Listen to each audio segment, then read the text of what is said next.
Hi everyone, in this video I'm going to list out the process for disputing a transaction on your Maybank's credit card statement. So to dispute a transaction, you will need to follow the steps. Now before doing this procedure, make sure that the transaction is pending, or else before reporting a dispute, you could contact with the particular recipient or the destined person and let them know about it, and if they're willing to pay you back or if they're willing to do it, so you do not need to follow these steps. However, if they're not willing to do it or if you're unable to contact them, you could file a report on a dispute transaction.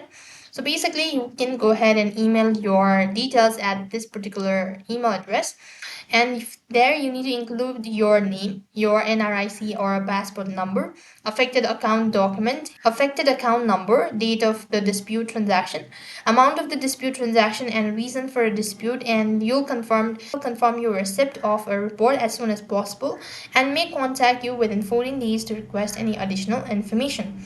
Likewise, you could also go to the branch and fill out a form. There, just do it in a traditional old-fashioned way. So you just have to fill out a form and then let them know about it, and they'll be able to instruct you as well. However, this way you could do it. So that's all for this video. I hope the video was helpful. Make sure to like, share, and subscribe to our channel. Thank you for watching. See you in the next video.